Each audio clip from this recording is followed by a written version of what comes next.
परमेश्वर की हजूरी में आज के वचन को सुनने के लिए स्वागत है। उस महान परमेश्वर के वचन की हजूरी में जिसने समंदर को धो भाग कर दिया, जिसने इजराइलियों को समंदर के बीच में से निकाल दिया, उस महान परमेश्वर के वचन को सुनने के लिए आपका स्वागत है, जिसने दानियल के लिए शेरों के मुंह को बंद कर दिया। हमारा विश्वास है कि आज के वचन को सुनने से आपका जीवन और आपका घराना सेम नहीं रहेगा। आज के वचनों को लिखा है परमेश्वर के दास अपोस्टल अंकुर यूसुफ नरूला जी और पास्टर सोनिया नरूला जी ने, और आज के वचनों को आवाज दी है भाई कमल ने। तो आइए अब हम परमेश्वर के वचन की हजूरी में चलें और देखें कि आज के दिन परमेश्वर का वचन हमसे क्या बात करता है। परमेश्वर के साथ प्रार्थना में बाचा बांधना। जैसे कि आज के वचन दानियल 10 उसकी 3 में लिखा है, उन 3 सप्ताहों के पूरे होने तक मैंने ना तो स्वादिष्ट भोजन किया और ना मांस या दाख मधु को अपने मुंह में रखा और ना अपनी देह में कुछ तेल लगाया। मेरे प्रियो, बाइबल बताती है कि पवित्र आत्मा ने दानियल के हृदय में ये एक बात डाली कि चल दानियल, परमेश्वर के सामने एक बाचा की प्रार्थना में जा कि तू 3 सप्ताह तक ना तो कुछ स्वादिष्ट खाना खाएगा, ना कुछ दाख मधु पिएगा और ना अपनी देह पर तेल लगाएगा। एक बाचा को बांधना, जैसे जब रजिस्ट्री करते हैं तो एक बाचा को बांधते हैं कि अब से मकान मेरा है, मैंने आपको पैसा दे दिया है। जिस तरह पवित्र आत्मा ने हन्ना की अगुवाई की थी कि तेरे पास कोई बेटा नहीं है, चल आ अब बाचा को बांध कि परमेश्वर अगर तू मुझे बेटा दे दे तो ये बेटा मैं तेरे वमन में तेरी महिमा के लिए दूंगी। परमेश्वर ने कहा तुझे बेटा चाहिए, मुझे भविष्यवक्ता चाहिए, चल बाचा बांधते हैं। मेरे प्रियो, जब दानियल ने बाचा की प्रार्थना करना शुरू किया तो दानियल 10 उसकी 12 में लिखा है कि एक स्वर्गदूत दानियल के सामने आया।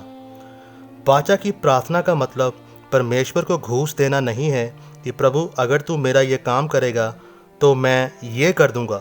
बाचा का मतलब है कि परमेश्वर के साथ नम्रता और हन्ना की तरह जाना और यह बोलना कि अगर तू मुझे ये दे दे तो मैं इसे तेरी महिमा के लिए इस्तेमाल करूंगा। बाइबल बताती है कि जब दानियल ने पहले दिन प्रार्थना की, उसी दिन परमेश्वर ने अपने दूत को भेज दिया।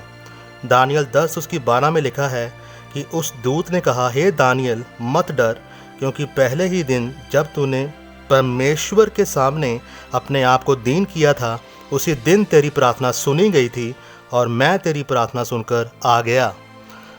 मेरे प्रियो, दानियल ने जिस दिन सोच लिया था कि मेरे जीवन में परमेश्वर की महिमा और इच्छा पूरी हो, उसी दिन पवित्र आत्मा ने दानियल की अगुवाई की कि तुझे 3 सप्ताह तक परमेश्वर की हजूरी में रहना है। और दानियल 3 सप्ताह परमेश्वर की उपस्थिति में रहा। तब परमेश्वर के द्वारा दानियल को आशीष दे दी गई।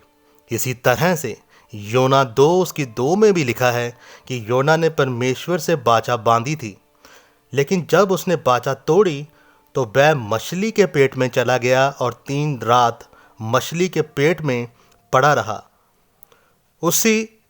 उसने फिर से परमेश्वर से बाचा बांधी कि परमेश्वर मैं उन कामों को करने के लिए तैयार हूँ।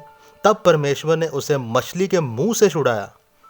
बाचा की प्रार्थना में वो सामर्थ्य है जो अगर आपको समझ आ जाए तो आप कभी भी अपने जीवन में एक जगह पर नहीं रहोगे, कभी भी दुखी नहीं रहोगे। जब आप प्रार्थना करें अपनी चंगाई के लिए, हो सकता है उस प्रार्थना का उत्तर परमेश्वर ने दे दिया हो, लेकिन उस शैतान ने जो आपको भरमाना चाहता है उसे उत्तर को पकड़ कर रखा हो। लेकिन अगर आप प्रार्थना से हटेंगे नहीं, आप अड़े और खड़े रहेंगे तो परमेश्वर सहायता भेजेगा। जिस तरह दानियल के लिए सहायता हुई थी, उसी तरह परमेश्वर आपके लिए भी सहायता को भेजेगा। आमीन। परमेश्वर आज के वचन से आप सबको आशीषित करे। आइए आज की एक छोटी सी प्रार्थना को करेंगे। सर्वशक्तिमान परमेश्वर, इस वचन के लिए मैं आपका धन्यवाद करता हूँ परमेश्वर, मैं आपसे प्रार्थना करता हूँ कि एक वाचा के साथ कि आप मेरे परिवार में उद्धार को लेकर आएं, ताकि मैं तेरी सेवा कर सकूं। इसलिए परमेश्वर, आप मुझे इस आशीष के साथ आशीषित करें, प्रभु यीशु मसीह के सामर्थी नाम में, आमीन।